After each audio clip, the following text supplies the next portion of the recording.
Anyway,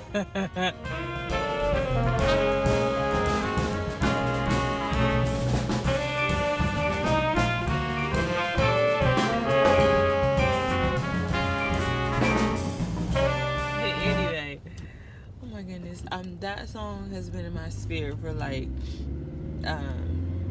probably like 3 weeks now, and it's just blessing me so much. So I did not take the hydrocodone, the opioid, last night, and I was like curious about how I would wake up feeling. So I woke up feeling like almost like sluggish, like I was going through a detox. Like I had like literally I felt like sluggish, like I was going through a detox, like I was going off of it.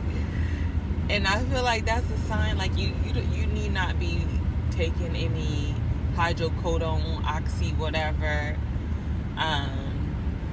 So as far as what I'm feeling in my body, my back is still really stiff, and I had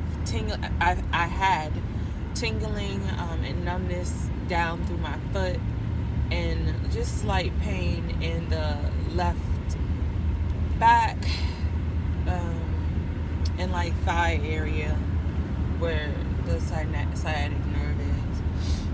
And to be honest, it was no different than Monday when I actually took the hydrocodone at night. And then, yeah, it was no different. So this morning, after I woke up, I went downstairs and I drank my aloe water, which I have I have about 32 ounces of aloe water in my lunch bag today. And I'm going to try to drink it because I'm going to be there all day for parent-teacher conferences. I'm going to try to drink that. But when I woke up this morning, I went downstairs, I drank my cup of aloe water, and I did my meditations, which really blessed me just to be able to listen to the prayer and touch and agree.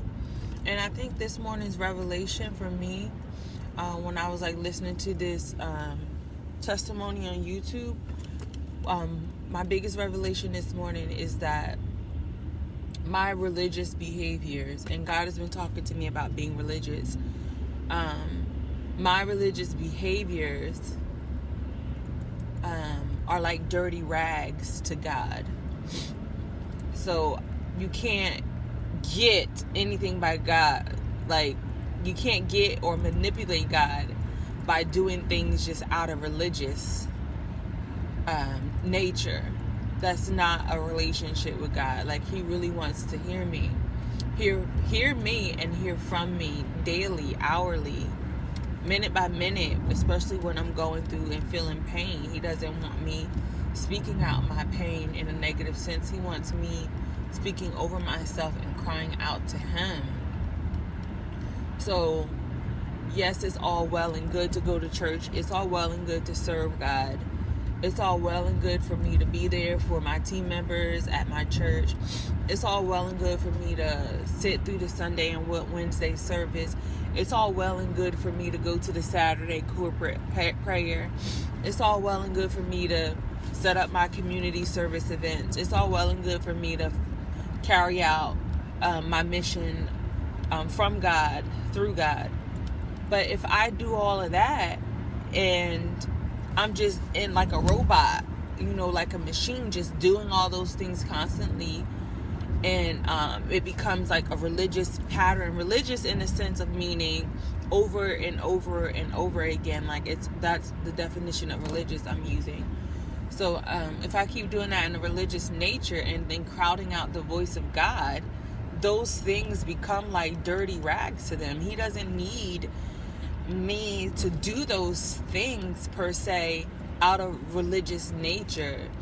So He's really been talking to me about that, and just not needing anybody to stand in between me and Him, not needing to serve others, not even needing to go to church, not needing to do all the things that I do, not needing to have my husband pray for me, to stand in between me and Him. Not saying that I don't need those things, but using those as a religious nature, like only doing those things religiously and not really diving deep into our personal love relationship.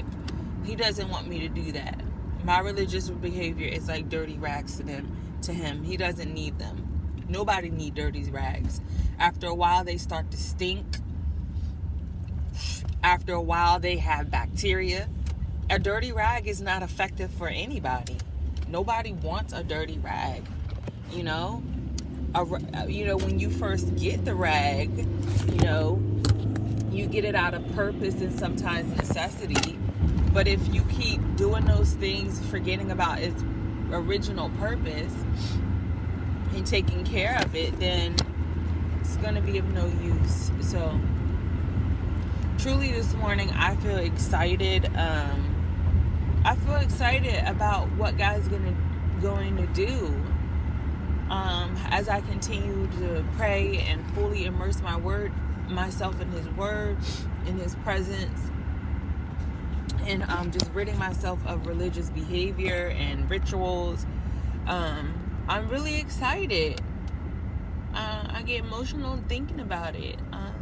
I'm just really excited, and I'm not going to fear the pain. Not going to fear it. I did take Tua leave this morning before I left. My plan is to keep eating all of the things that I need, and I've been doing like extensive research by my definition of extensive, about foods and such that I could use or eat. So my plan is to build myself up by eating those foods, drinking those liquids, and then sort of weaning myself off of any over-the-counter drug or prescriptive drug and see how I end up feeling. So no more hydrocodone, however you say it. I just took Tua leave when I woke up this morning. So we'll see how I feel.